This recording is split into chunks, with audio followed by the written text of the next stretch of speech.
Hi, and welcome to Watch It Played. My name is Rodney Smith, and in this video, we're going to learn the 2 to 6 player game, Scotland Yard Sherlock Holmes Edition, published by Ravensburger, who helped sponsor this video.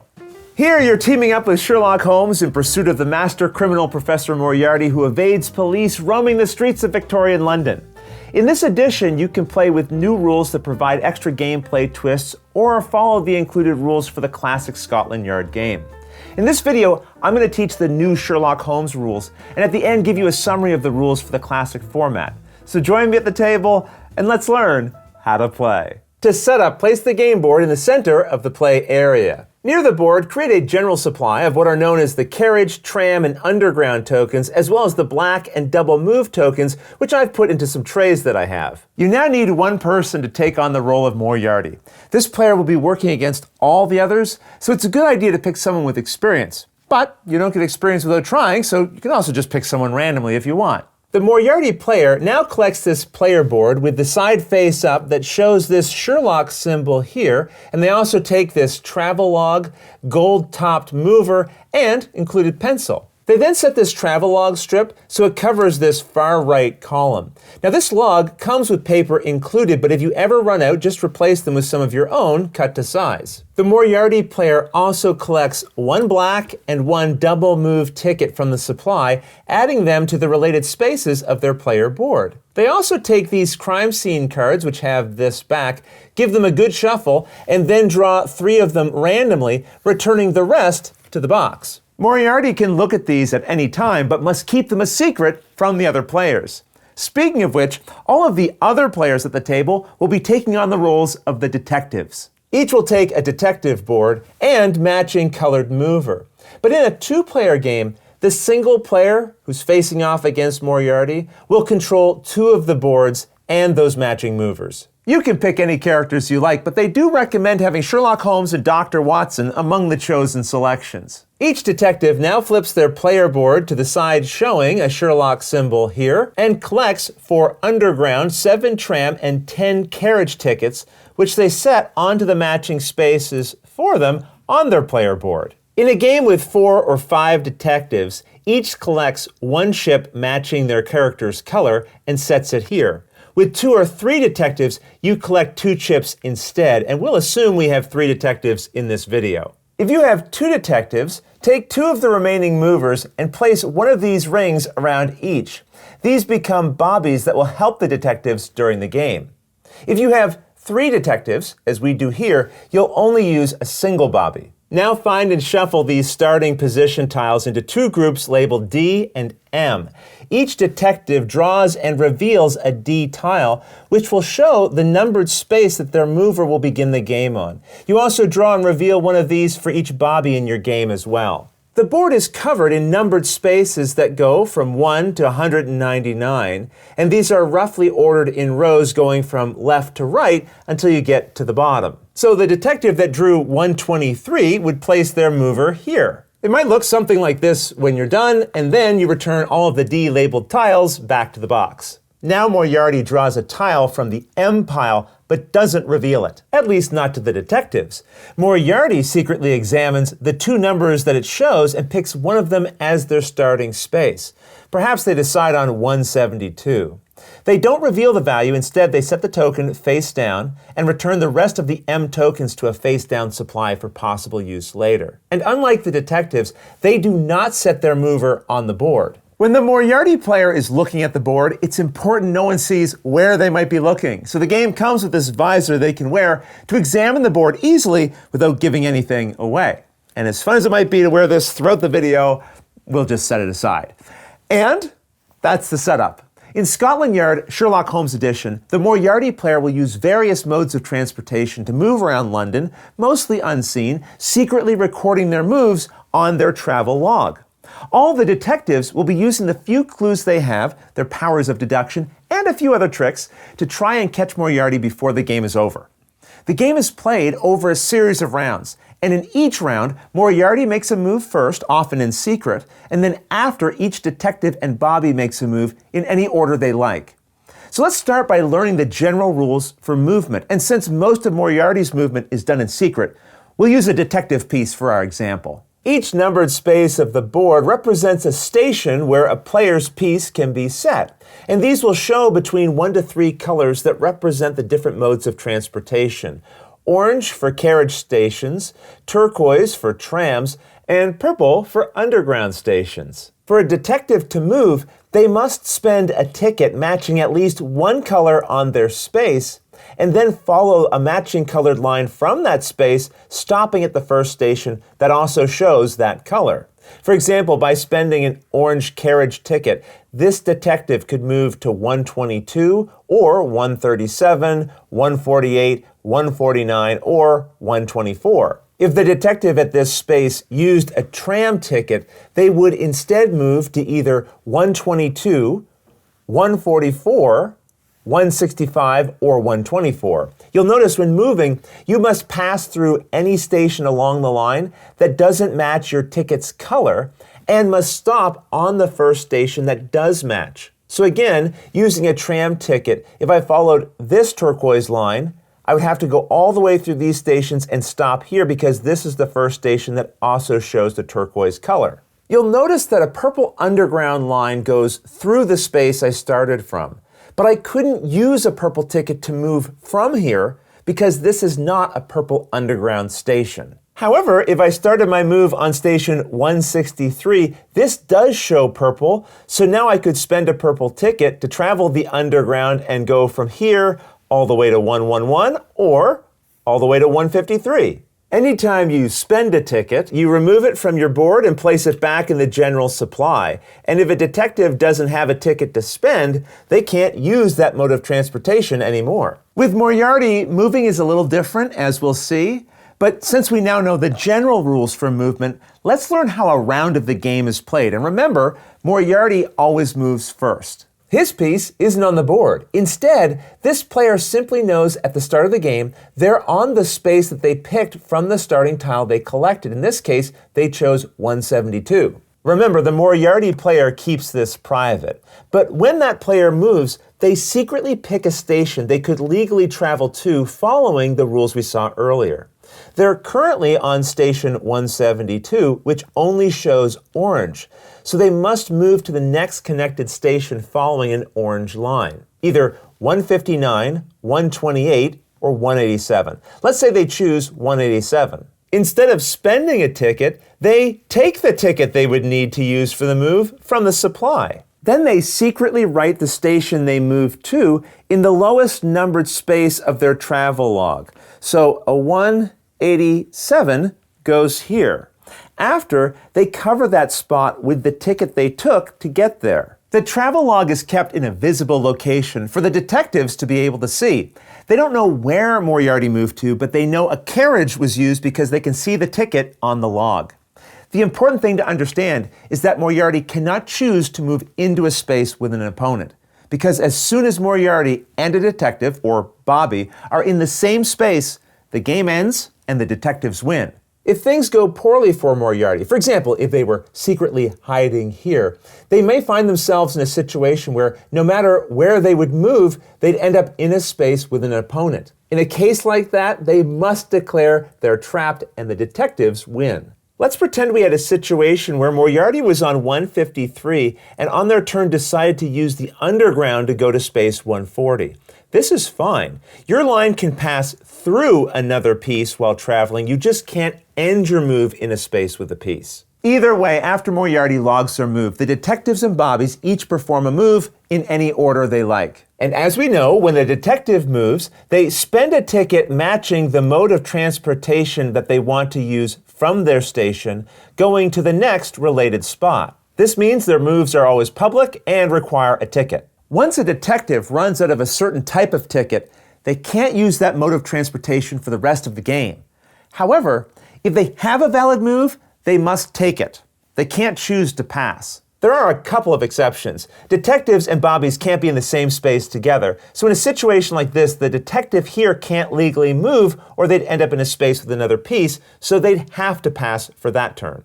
The other exception is if a detective runs out of valid tickets to use for the space that they're on. In that case, they'll be forced to leave their piece in its current spot for the rest of the game, and effectively, they've been eliminated. They won't be able to do anything else. Any Bobbies in your game must also move, and these are controlled by the detectives who will decide as a group how each Bobbie should be moved during the round. They don't have their own tickets. Instead, their ring reminds you that they can always travel on those related lines. You treat them as if they have an unlimited supply of each type of ticket. The important thing to understand is that during a round, each piece must move if it can. You can't choose to stay in the same spot you started the turn in. Okay, so we know the Moriarty piece isn't on the board. Instead, the travel log secretly hides which space he's currently on. However, if a detective or Bobbie ever enters the same space as Moriarty, the Moriarty player must announce that they've been caught, and the detectives immediately win. But how are the detectives going to find Moriarty? Well, deduction is a big part of it. Let's say that after Moriarty moved in the second round, the travel log looked like this. Now the detectives know that Moriarty just traveled using a tram, and that means that he must have ended his move and is now on a tram station. There's still quite a few of those on the board, but this starts to narrow down the locations where Moriarty might be. And that's not all. Anytime Moriarty makes an entry into a spot beside a circled number, like we see by this third move, they must set their mover onto the space of the board matching what they just recorded in their travel log. Now the detectives know exactly where Moriarty is. If they can get a detective or Bobbie to this space this turn, they'll win. If not, then when Moriarty goes next turn, the mover is taken from the board and their next move is recorded secretly once again. The detectives won't know where Moriarty went, but they'll know what mode of transportation was used, and that their target is now on that type of station connected to this one where they last saw him. That's a pretty big clue, but it's not the only advantage the detectives have. Each detective has a special ability represented by the plastic chips on their board. During a round, one detective, at most, may spend a chip during their turn to resolve their unique special ability. Once they run out of chips, they can't use their special ability again. Now, as an example, let's see how Sherlock's ability works. The board is divided into 4 districts separated by brown lines and labeled on the edges as 1, 2, 3, and 4. When Sherlock uses his ability, return a chip to the box, and Moriarty must declare which district he's in. If he was hidden here, he'd say, "I'm in District 3. If Irene Adler uses her ability, her chip is put either on the tram or underground tickets of the supply, and now Moriarty is banned from using that related type of transportation next round. At the end of the next round, Irene's chip is returned to the box. Inspector Lestrade's ability causes a roadblock. His chip is put on the station he moved from this round, and for the rest of the game, Moriarty may never move to that station. Moriarty can still travel along a line that passes through that station, though, and detectives and Bobbies can still enter that station as normal. When Mycroft uses their ability, they return a chip to the box, and then Moriarty must reveal what location they were on 2 moves back. So if their last entry was recorded on space 10 of the travel log, Moriarty would have to read out the entry from space 8. Finally, we have Watson. To understand their ability, we need to understand that there are 3 types of areas on the map. Green shaded parks, landmarks shaded red, and the river, which is blue. Most stations are circles, but any that are beside a park show a floral symbol. Any by landmarks have a tower outline, and stations by the river show a bridge symbol. When Watson spends a chip to use their ability, they pick one of the 3 area types and ask Moriarty if they're on a space of that type. Maybe they call out, "Are you on a landmark?" Moriarty must then say if they're on a space with that type of outline. They don't say which one, they just say yes or no. So as you can see, the detectives have some tricks to help them catch their prey. But Moriarty has abilities too. Instead of taking a normal turn, as we've seen, they can take a special turn. One way is by using a black ticket from their board instead of taking a normal ticket from the supply.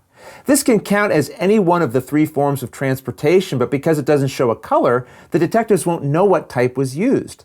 Moriarty simply decides what type of ticket it represents and records a new location according to those rules, covering their new location with this ticket instead of one from the supply. If Moriarty begins the turn on a station with a dark line running from it, they can instead use the black ticket to travel the line, known as taking the ferry.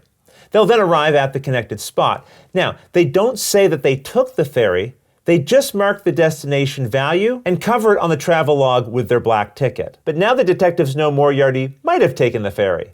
Another option Moriarty has is to instead play a double move ticket on their turn. This can only be done once per round, but when they do this, they return it to the box and perform 2 moves in a row. They record 1 move and then cover it with the related ticket, and record a second move immediately after, covering that as well. This allows them to move twice before the detectives get a chance to move. During this double move, they can use the same type of transportation each time, or 2 different types, or even use black tickets they have. If the first move, in a double move, fills in one of these circled spots, Moriarty has to put their mover on the board as usual. And then, for their second part of the double move, they take it off the board as they go to the next location. Like the detectives, Moriarty also has some special abilities on their player board, but doesn't have to spend chips to use them. Instead, if Moriarty ends a move on a space with a hat icon known as a secret hideout, they can perform exactly one of 3 possible abilities. One option is to take a ticket. They choose either a black ticket or double move ticket from the supply and add it to their board for use on a future round. As soon as the type of ticket is no longer in the supply, they can't take any more of that type. One of the other options at a secret hideout is to instead perform a deep dive. Now this can only be done if Moriarty is on a turn where he would normally have to reveal his move, which as we saw is on these circled rounds 3, 8, and 13. While on a secret hideout during a turn like this, the detectives are instead just told that Moriarty is on a hideout location and his mover is not put on the board. The final option Moriarty can pick from while at a secret hideout is a little different. Now, normally, these abilities are resolved after Moriarty's move, but this one is performed at the start of their turn, and it's called an escape. This can be really useful when Moriarty's feeling the pressure of the detectives surrounding him. Here, Moriarty reveals a random M token from the supply. This represents Moriarty attempting to escape by hot air balloon, so everyone gets to see the results. Moriarty must now choose one of these 2 stations and declare publicly that that station is where he landed. After all, his spectacular escape by hot air balloon isn't going to go unnoticed. That value is then written into the log and covered with the tile, setting it face down. Now, when this escape tile is initially revealed, if both of its listed spaces contain detectives or bobbies, then the escape failed. Moriarty was caught and the detectives win. Just keep in mind, an escape can be combined with a double move. Moriarty could use a double move to go to a hideout, and then escape as the second move. Or instead, prior to the second move, use one of his other 2 abilities before going to the final destination. And with that understood, now let's go over these crime cards that Moriarty was given randomly during the setup. After moving, if Moriarty is ever at a station shown on one of the crime cards they're holding, they can choose to commit a crime. You'll notice that these will name a river, park, or landmark. These stations will be at that location, making them easier to locate. So for example, if Moriarty was here, they could commit a crime. To do this, they just declare a crime has been committed and then place the crime scene it came from face down onto the space marked for it here. They don't say what space it occurred on, they just say that a crime happened, which does reveal that Moriarty must be on a river, landmark, or park space. That said, just because Moriarty could commit a crime doesn't mean he has to. However, it might be worth the risk, because if Moriarty commits a crime, one from each of the 3 cards, the game immediately ends and Moriarty wins. And with that, you now know all the rules. And after Moriarty is moved, and then all the detectives and bobbies have moved, a new round begins. And rounds will continue like this until the game ends in one of a few possible ways. One way we just learned. When Moriarty commits a crime, one from each of the 3 crime scenes, that gives him an immediate victory. It also ends if at any point every detective finds themselves out of tickets they can use to move from the spaces they are on. If that happens, Moriarty wins. But as long as at least one of them can move, even if it's a bobby, the game will continue. However, if the detectives haven't caught Moriarty at the end of their turn, after the 16th space of the travel log has been filled in, Moriarty wins. On the other hand, if at any time one of the detectives or bobby movers are on the same space as Moriarty, Moriarty must announce that they've been caught, and the detectives all win. And with that, we've learned the rules for the special Sherlock Holmes edition of Scotland Yard. If you're interested in playing with the standard rules, check the instructions for these two symbols and replace any rules with this Sherlock symbol with those by this Scotland Yard symbol. For example, in the original rules, you use the player boards with the Scotland Yard symbol face up and collect the indicated tickets to begin the game. You'll also notice that characters don't have special abilities in this mode. Also, when Moriarty draws their starting tile, they must pick the value printed on the left for their starting position. Moriarty doesn't commit crimes in this version and can't win that way, so don't deal any of these cards. The travel log strip isn't used in this mode of play, and now the game goes until Moriarty is caught, or all the detectives can't move from their spaces, or Moriarty survives by lasting until all 24 spaces are filled in. This extra column also provides additional reveal entries at space 18 and 24, where Moriarty will have to put their piece on the board. Otherwise, that's everything you need to know to play Scotland Yard Sherlock Holmes Edition. If you have any questions about anything you saw here, feel free to put them in the comments below, and I'll gladly answer them as soon as I get a chance. You'll also find forums for discussion, pictures, other videos, and lots more over on the games page at Board Game Geek, and I'll put a link to that in the description below. And if you found this video helpful, please consider giving it a like, subscribing, and clicking that little bell icon so you get notification anytime we post a new video. And if you'd like to support us directly, you can join our Patreon team, which I'll have linked below. But until next time, thanks for watching.